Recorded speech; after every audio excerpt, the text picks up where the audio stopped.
Hello and welcome everyone back to another indie game review. I'm HatTopGaming and today's episode is all about the brick breaking, ball stopping, and enemies charging in the game in Ball X Pit, one of the latest new indie roguelikes that caught on heavily late last year.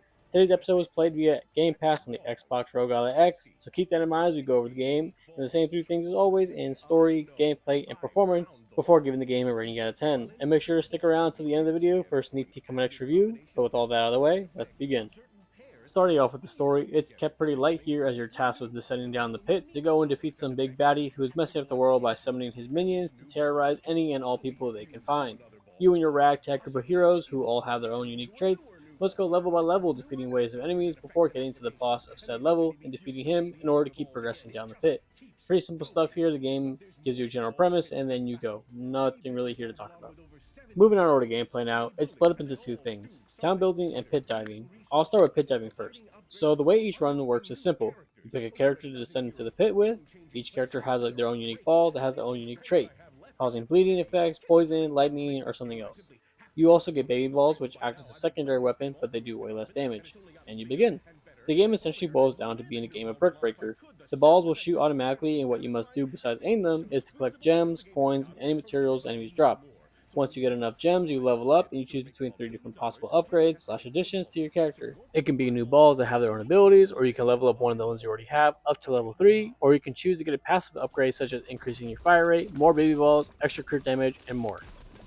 You will also occasionally come across these power swirls that allow you to either fuse or evolve your balls. Fusing, of course, being the simple version of just combining their abilities and opening up another slot for extra ball power. Evolutions are where two balls are combined to make an entirely new ball that has its own unique ability. These are far stronger and rather necessary to have at the later stages of the game. It's honestly pretty neat seeing just how many different combinations there are. The second part of the game is going to be the part I think is going to be very hit and miss with players, I imagine. But it's necessary for your characters to get better and have more upgrades and such available. It's the town building part of the game. I sort of think this game is kind of like Clash of Clans where everyone likes to do the raids, but the town building stuff is only cool for a bit before everything takes forever to build and loads of money and materials are needed to upgrade just about anything. That's how the first few hours felt, and gameplay got a bit stale as well. But as the game went on, I kinda actually enjoyed the base building aspect of it all, and I did my best to optimize things for bonuses and all, but ultimately my town still looked like an overall mess. How it works is you collect rock, wood, and wheat and use different combinations of those to plus gold to then build up buildings, and just like the actual gameplay, you use your characters to bounce into the buildings to build them. Each building, depending on the size, needs a set amount of number of bounces in order to finish its construction. All simple stuff, but with how much it ties into the gameplay and your character's abilities, some players may have an issue needing to focus on that rather than the actual pit diving itself. Buildings range from houses for characters, shrines for bonuses, material gathering, and stat boosters. Of course, not everything will fit in the small 4x4 plot of land you start off with. You'll need to plan out where you want to expand and how to direct it. Thankfully, moving buildings around is quite simple and doesn't require you to tear them down just to build them back up again. The last thing I want to mention too about that is how you unlock the ability to build them. It's honestly kind of stupid. While playing the levels, you need to be on the lookout for blueprints. Enemies will drop them at random, and there will be a set amount of them to find on each level, varying on what they are, meaning unless you find the blueprint for a specific building, it will simply be unavailable to you. Granted, you more than likely will find all of them on each level by the time you complete it, as it usually takes about 3 to 9 attempts to clear each floor, and aside from the first few levels, they all have to be cleared by multiple characters in order to progress anyways, so you should be able to find all of them just through normal gameplay. Speaking of the characters, they all have their own unique ball to start off with, like I mentioned. What I didn't mention though is how each of them have their own unique method of firing the balls. Some shoot straight forward, others via catapult methods, some shoot 8 different directions at once. Maybe you bounce it off a wall to increase damage, or you shoot from the back rather than the front. And later in the gameplay, you also unlock the ability to send 2 characters at a time to each level, which then creates their own methods of shooting the balls, and different abilities combined, some better, some worse, with how you want to play. But that's the nice thing about this game. There's a number of hidden mechanics throughout the game that you'll slowly but surely discover that only add depth to it the longer you play.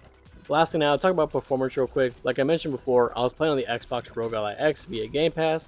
I was playing on silent mode on the default graphical settings, and as you may imagine, the game ran a perfectly smooth 60 frames per second. Even at the later stages of the game, we're being swarmed by enemies filling up the screen, and even more balls shooting than you can count. The game doesn't suffer from any stuttering, frame drops, or freezing. In the time that I played, I didn't deal with any bugs or glitches either. The game is Steam Deck verified, and given its performance on silent mode, which is the equivalent to Steam Deck power, I imagine any of you looking to play it on Steam Deck will have a smooth game there as well. No complaints from me. Not that long ago, I want to say maybe about a month after the recording of this video, the game got a free update adding more levels, characters, and balls. I got to play it for myself, and it was more of the same, but I say that in a good way. What you see in the first few hours of the game is mostly what you'll see until you beat the game. The gameplay loop really grew on me as I kept playing, because if I'm being honest, around the 6 hour mark, I remember thinking, that's it? That's all this game is? Why do people like this so much? Then I kept playing, and for whatever reason, it just clicked. I was suddenly just having more fun.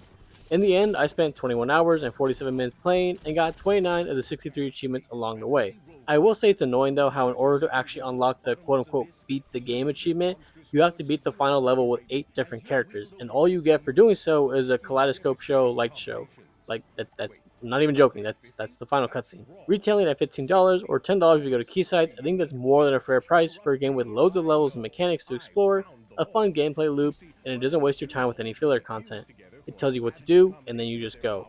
I would give it an easy 9 out of 10. One of the rare indie games that not only lives up to the hype, but also has more than enough depth to keep you playing for hours past what you thought you would.